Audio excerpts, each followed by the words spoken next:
I'm wearing one of my favorite old t-shirts. This is a t-shirt that I used when I used to teach at Fort Sam Houston. I was in the United States Army and I taught for a class called the Combat Casualty Care Course. One of the things that we would teach the students that would come through our course is the 4 different types of hand grenades. One is the concussive hand grenade. It's the one you pull the pin, you throw it down, and it has a blast wave that throws things that are near it away from it, causing incredible amounts of damage. Second primary type of hand grenade is the incendiary grenade. You pull the pin, you throw the grenade, and whatever is around it after 3 seconds engulfs in flames. The third type of hand grenade is the flash grenade, and that's where you pull the pin, you throw the grenade, and after 3 seconds there's a bright flash of light accompanied by a very loud bang. It's used to distract and to disorient your enemy.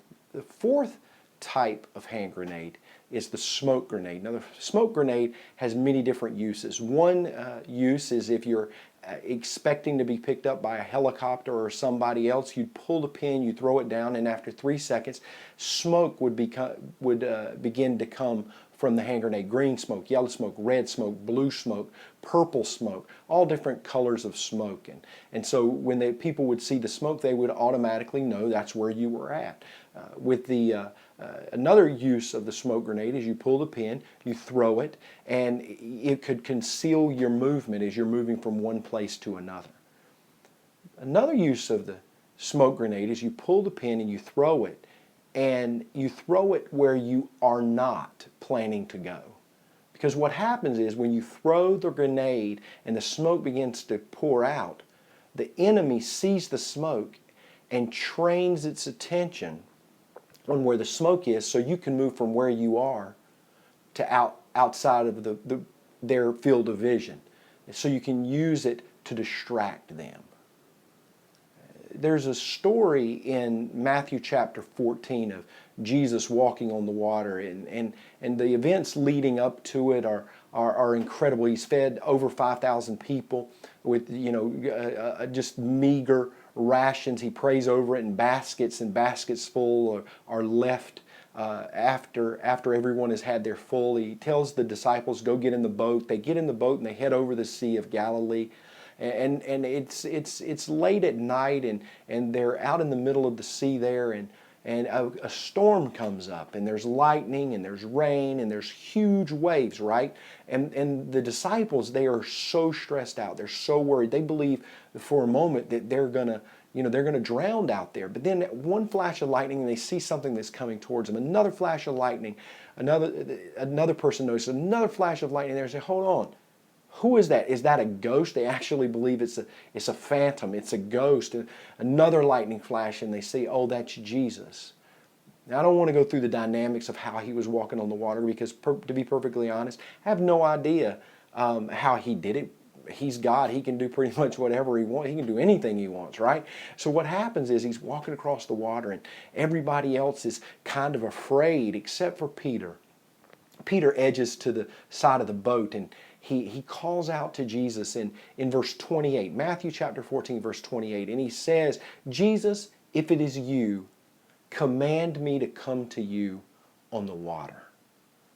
Now, all of us have seen kids in the grocery store, and they've gone through line after line after line of the grocery store, and you finally get up to the cash register, and you get to the candy portion with the Three Musketeers, the Snickers, the Tic Tacs, all different kinds of bubble gum, and the kids are like, can I have it? Can I have it? Can I have it? And I've seen, even with my own children, how they wear me down during the course of the grocery store visit, right? And finally, when we get up there to the candy by the cash register, I just give in and I'm like, go ahead.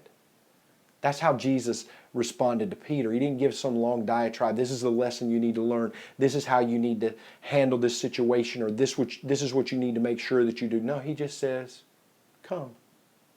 Kind of like you do with your kids, and say, go ahead. Or you can get one.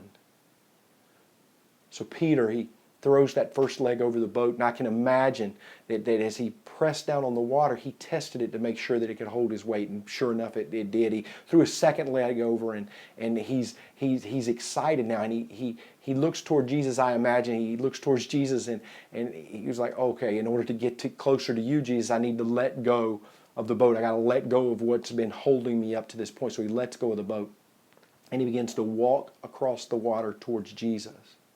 Now I can imagine what's going through his mind, and honestly, if that was me, I probably would have turned back to the boat and I would have said, Thomas, that's why your hips are still in the boat, because you're doubting. Yeah, John, Jesus calls you the one that he loves, but you're still in the boat. See, I'm walking on the water with Jesus. And he's walking, and there's a flash of lightning, and there's the waves, and he gets distracted. See, he took his eyes off of what he should have been looking at, and he was distracted. And the Bible says that he began to sink. Quick question: if you were to try to walk across the top of a swimming pool that's uncovered and unfrozen, you tried to walk across the water, how far are you going to get before you plunge to the bottom? Well, the answer is not very far, right? Yet the Bible didn't say that he plunged deep into the water. The Bible says that he began to sink.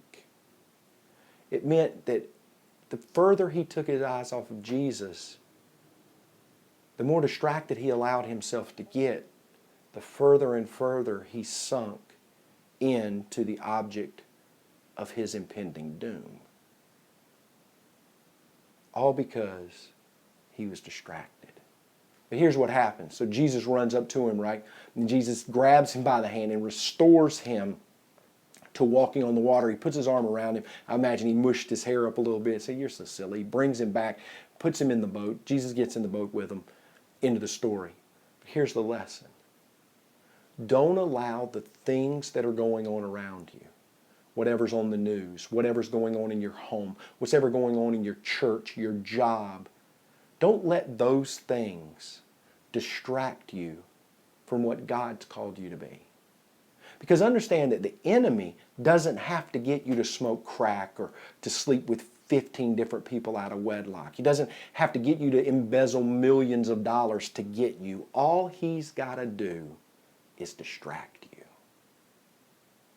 See, in times of war, all you have to do to defeat your enemy is distract him. Don't allow Satan to distract you when he throws smoke bombs your way.